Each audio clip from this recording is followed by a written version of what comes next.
Hi, I'm Cole. My family used to be happy. We had everything we needed. We never went hungry. We had a big house. We were close. During the holidays, we would take trips to Australia to visit my grandparents and hosted epic family gatherings every time one of us had a birthday. Mom and Dad doted on me as their only son. Every little achievement I had was praised and rewarded with gifts. When I got an A on a test, they bought me a gaming PC and a VR headset. And when I got reelected as class president, Dad took me to the Super Bowl. We got a seat worth $500,000. All I needed to do was point at something at the mall and they would buy it for me. But everything changed when the Roscoes moved into town. My dad's ad agency used to be the go-to firm for the businesses in the city. We worked with everyone from the smallest family-run companies to multi-million-dollar corporations. But when the Roscoes set up shop right next to our building, our clients began to jump ship.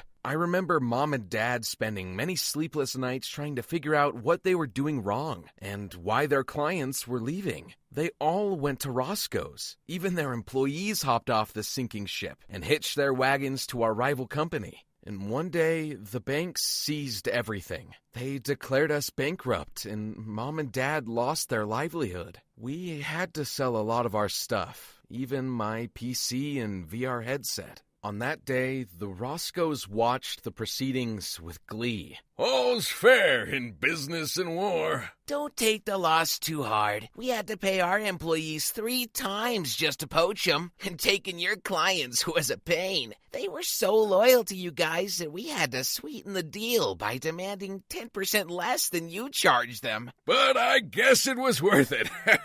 For us, I mean. Now we won't have any competition. My life changed overnight. Suddenly, we had no money, no more trips to Australia, no more birthday parties, and no more gifts. School became unbearable too. The Roscoe's son, Devin, went to the same school, and he was in my year. At first, everyone found him mean and rude. Nobody wanted to be friends with him because he was always bragging about his parents' money. But when my family lost everything, I lost my friends, too. The guys who I'd been friends with since childhood switched camps and became Devin's minions. I became an outcast. I was once the king of that school, and now people pretended as if they didn't know me. When the election drew close, Devin threw a massive party at his mansion. He bribed janitors at school to take down all my election posters, and he used his dad's money to buy votes. He stole my presidency. When he saw how awkward I acted around my childhood crush, he saw his opportunity and snatched her away from me before I could even confess. I had to watch her fall head over heels for him. Sorry, Cole. All's fair in love and war, after all. Like father, like son. It's not that serious, Cole. I just wanted to see you squirm. I don't even like Wendy, but you know what? I get why father enjoyed taking your dad down. Devin took advantage of his power. One time, I caught them vandalizing a teacher's car, and they framed me for it. First, he stole all my friends. Then he stole my influence and my crush. Now, he was getting me expelled for something I didn't even do. My parents cried. They wanted me to finish college, but they could no longer afford it without my scholarship. So, I had to give up on my dreams of reviving my dad's company. Instead, I worked as an intern for a real estate agency. It was boring work, and I had no passion for it, but it helped pay the bills. But my boss praised me for being a quick learner and made me a fully fledged agent. A year later, I saw a face I thought I'd never see again. My rival was shaking our CEO's hand. Devin must have just graduated, and now he was making deals for his father's business. The Roscoes acquired the company I worked for, and that made Devin my boss. Devin hired all his school friends, and they got up to the same shenanigans they were up to back in high school. They walked around that building like they owned the place. Well, Technically, Devin's dad did, I guess. Devin and his crew were notorious for their parties, and they used company money to throw lavish ragers and game nights. They used the company cars and the jet to go on vacations. All of that just to attract girls. Meanwhile, I was left with all their work on my desk. One evening, while I was working late trying to finish their proposals for a new commercial lease, I overheard voices. I knew the boys had gone to a newly opened club downtown, but the voices were coming from Devin's office. I tiptoed toward the noise, thinking I was about to find thieves or perhaps trespassers, but the moment I turned the corner, I breathed a sigh of relief. It was just Devin and his friends. But then I recognized who they were hanging out with. It was the mayor and his staff. I saw Devin showing him a suitcase full of cash, and I saw the mayor take it. I hope we can count on your support about this new commercial district. We're sure it'll bring the city millions in revenue. Well, a few $100,000 after we've all taken our cuts, eh? You'll get rich off this, Mayor. Trust me. I couldn't believe it. Once again, the Roscoes were using their money to get ahead. I backed up, not wanting to make any noise, but as I left, I bumped into a huge vase, and it shattered on the floor. The mayor ran, and the boys panicked. I tried to run too, but Devin grabbed my shirt and pulled me back. You're not gonna say anything, are you?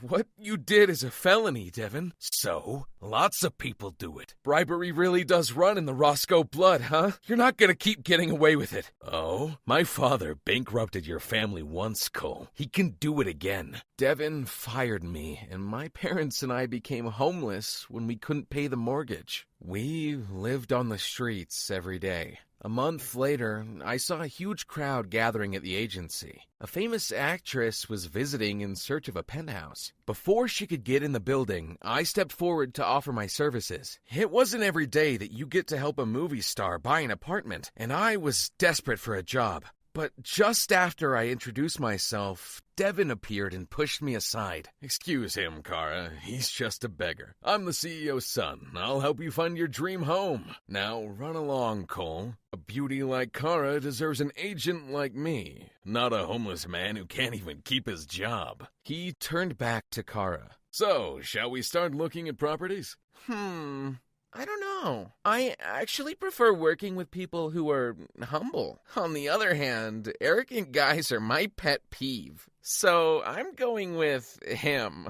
She pointed right at me. I felt myself blush. You can't do that. I'm literally his old boss. And I'm the client. I can do what I want. Kara took my hand and she dragged me out of there. I couldn't believe my luck. Kara took me and my family in. I was surprised to discover she had sisters. They were quadruplets, and not only that, they were secret princesses from a European country.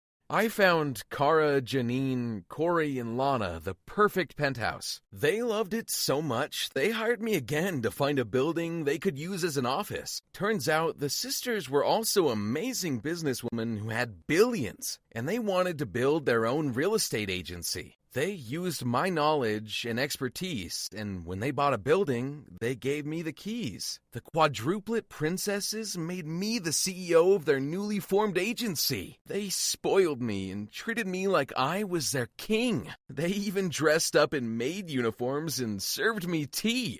I went from being Devin's lackey to being homeless to being the boss. I assembled a bunch of brilliant agents. I even hired Mom and Dad to head our marketing department.